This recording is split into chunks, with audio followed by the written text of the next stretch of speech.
So whatever the actions or the activities we perform in different phases. So the first one is the establishing an incident notification procedure. So the people who are affected by the incident, we inform them, we give the or the organization give the notification to them. The next one is the recording the details after initial detection. So all the records must be maintained. So the organization get the record from doing the interviews and performing alternate techniques for that. Data should be collected, whatever the activities performed when the incident actually happened in an organization. So the details collected by the organization is the following one. The next one is the incident declaration. When the organization or the CSRT confirm that incident is actually happen in an organization, after that it declares the incident.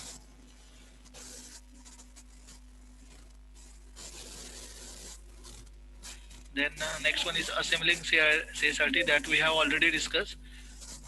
After the incident happen, the CSRT responsible to take an action to escalate from the procedure.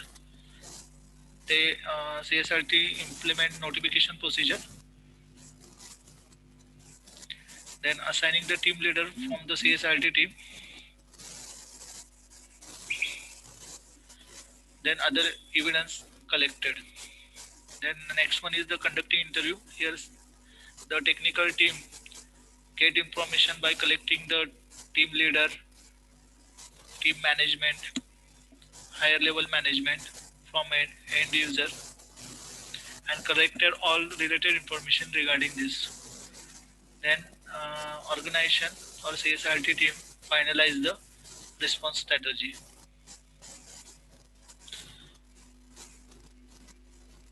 Okay. So from here we will start our lecture, response strategy consideration. So is it visible to all?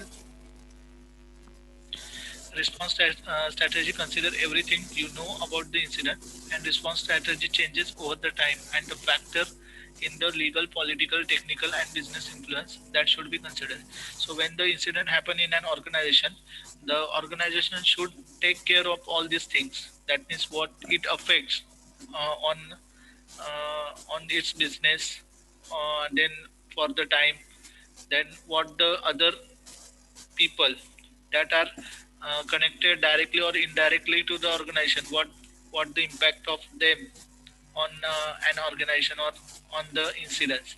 So that should be take care, and considering all these factors, the organization decide to response strategy. Response strategy is an iterative process. So there are number of iterations happen here, and when the final iteration is generated, at that time response strategy is implemented. So for determining your response strategy, following are some common factors you have to consider. So the factors before deciding the strategy. Does your organization have formal public posture on responding attack that it must be added in order to appear the consistent to customers and the media? So if the incident happened first time, then at that time the organization is very careful about this such type of incident because it will impact on their business. Uh, it will it will come down their business, so they should take care of this. But the incident is regularly happen, so the organization should take the necessary action for it. Is it suspect? Second one, is it suspected attack from overseas, making it more difficult to pursue technically and legally? If it is the suspected attacks, then it is very difficult to handle by the technical team, and we can't take the legal actions on it. Is the strategy worth pursuing from the cost or benefit standpoint? So whatever the strategy we decide, it will give benefit to the organization or not. If it is getting lost, then no one will take the action for such type of incidents. Next one, are there any legal considerations that may affect the response? So organization.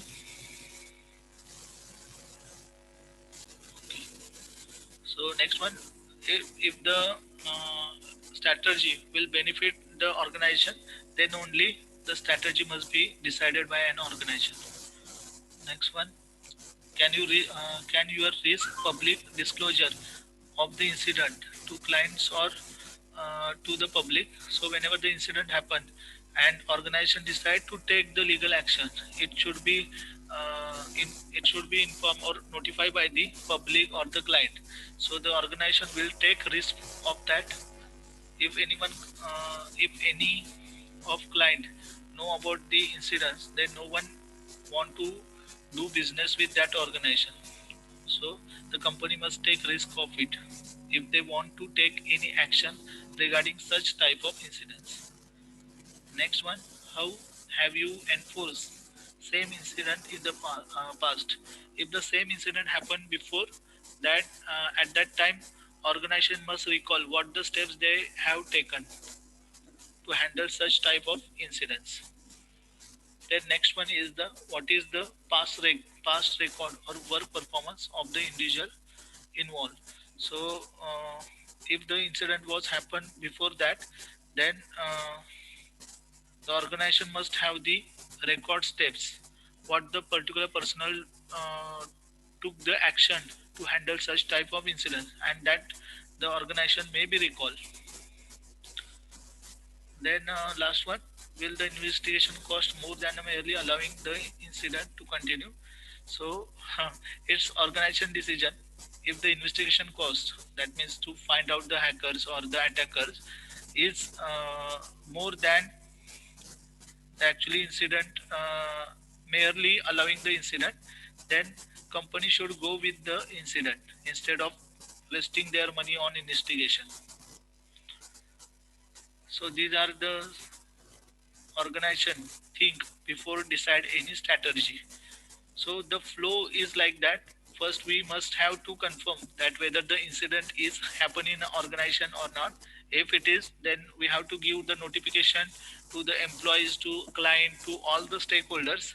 Then we then organization assemble the CSRT, then notify the employees, assigning the team leader, assigning the technical team to handle such type of incident, gather the information by using different techniques like host-based evidence, network-based evidence, and other evidence collected by CSILT team or the technical staff, conducting interviews of manager, then administrator, where the information can be gathered, and that information used as a evidence when the organization put up the case in a court or taking any legal action for that.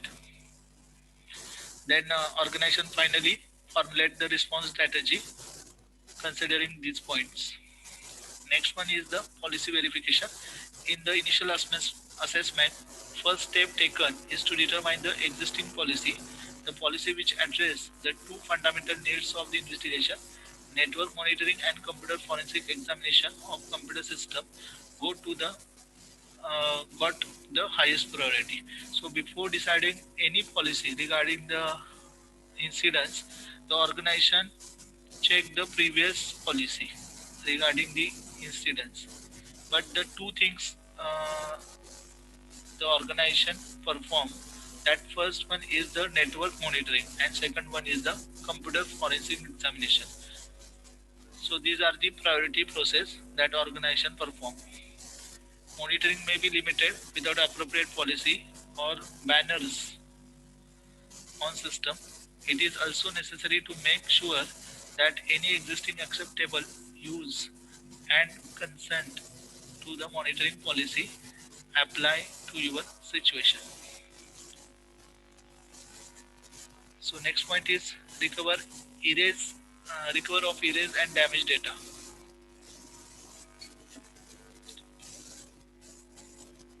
So if the incident happened, then hacker must erase the data, which is very valuable as per the organization concern.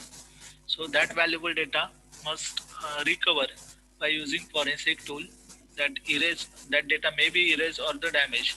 So for that, various forensic tools used by the CSIRT team or the forensic team. In computer forensic, it is necessary to recover information that erased, deleted, and damaged. Users, companies, organization, and government agency use data recovery for different reasons. Data recovery is an important part of computer forensic. So whenever the attacker attacks on any system, actually the attacker looking for the data, whatever the data in the form of intellectual property or the important data that is used for the different purpose. That data should get by or get by the hacker, and all the data which are stored on hard disk or in a RAM are damaged or deleted by the hacker or erased by the hacker. So that data must be recovered, and for that the organization use different techniques. They must consult to the forensic team regarding such type of issues.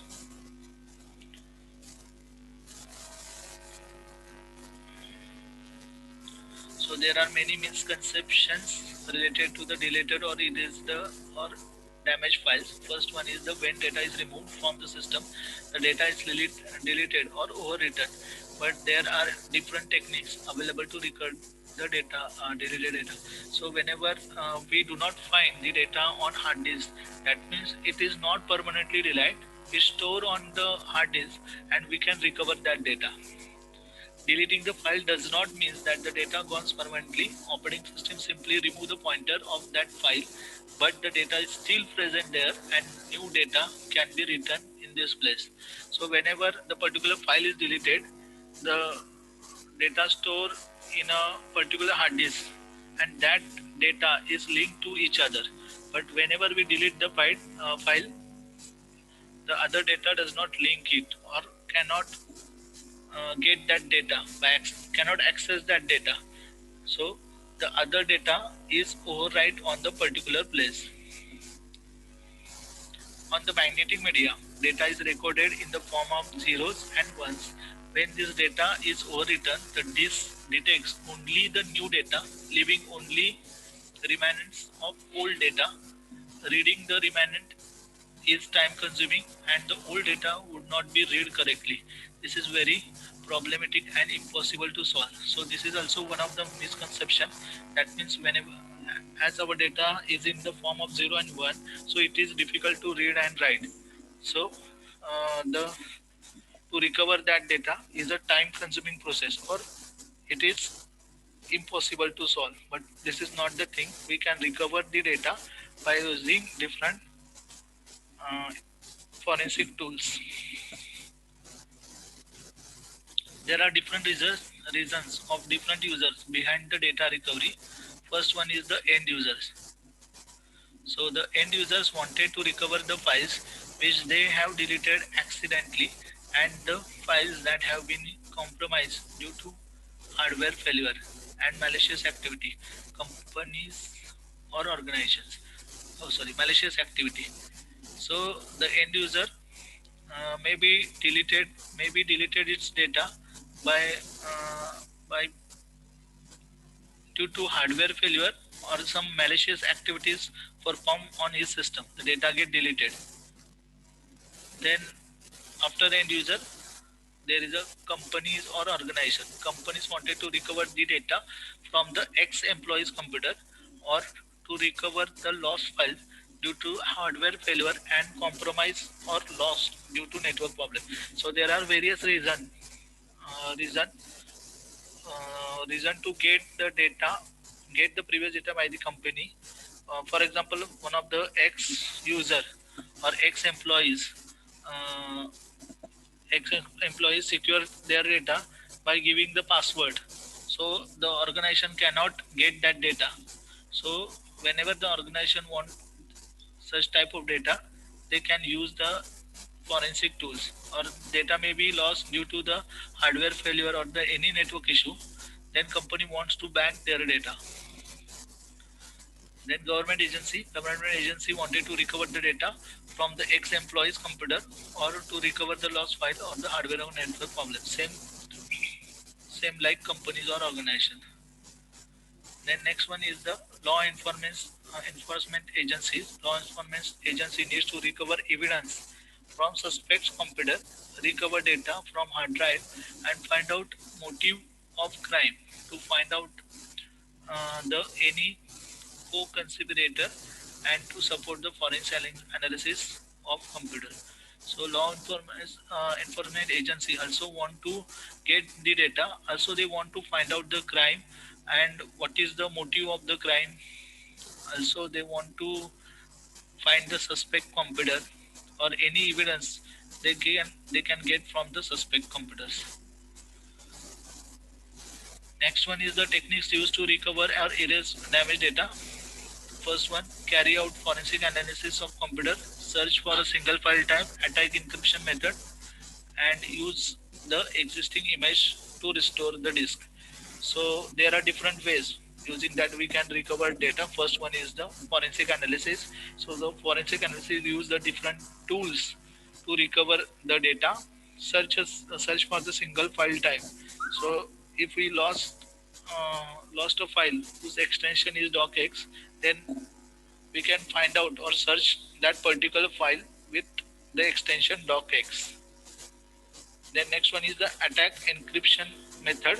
So maybe hacker attack on your system and your files get encrypted. At that time we cannot find our data because it is in encrypted format. So the organization or that particular person need to decrypt that data. That is the attack encryption method. Next one is the use the existing image to restore the disk. So if we take the backup, we create an image of the disk, then we can recover that data by using the image. So image, if we store the image of hard disk on different hard disks, we can get backup the data from that image.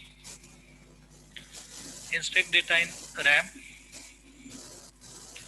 So if the user use this data, that must be present in a random access memory. As we know that the RAM gives the data until the PC turns on. When the PC turns on, we lost this data, and we can get that data from random access memory. Inspect disk at the cluster level or sector level. We can check cluster level and sector level of the disk. So where the disk may be fragmented or data moves from one location to another location, we can get that data. Analyze data using hex editor. So hex editor is used to find out the data. Then create hash of whole disk and export it into another tools for use. So we can export the data from one hard disk to another hard disk and we can recover that data. So next one is the types of damage. Basically there are two types of damage. First one is the physical damage and second one is the logical damage. Physical damage we cannot carry out or we cannot get that data back. Physical damage means the scratches on CDs, breaking the tapes and mechanical problems in the hard disk. So it's very difficult to get that data because it is already damaged. Then logical damage means is mainly caused by the power interruption that does not let the file to be completely returned to the storage device. It results in an inconsistent state of the file, total data loss, system crash, then strange behavior, partial storage of data. So logical damage means by due to hardware failure or something, we can't store our data properly on hard disk. So that data we can recover using different tools and techniques that we are going to discuss in our practical session. Maybe the data loss because of system crash, then some malicious activities perform on the system. So this is known as the logical damage, and for that we can recover that data using the cyber forensic tools like WinHex, then Forensic Toolkit FTK or NCase. These are the applications that we can use to recover our data.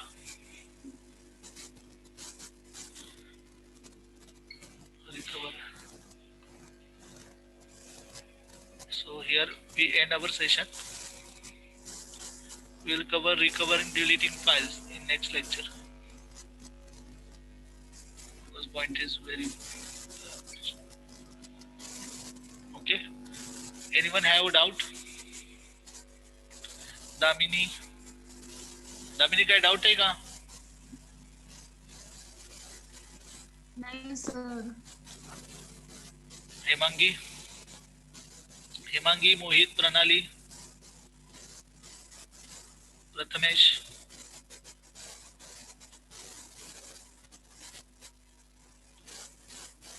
कुणाला काय doubt असेल तर विचारा chat मध्ये.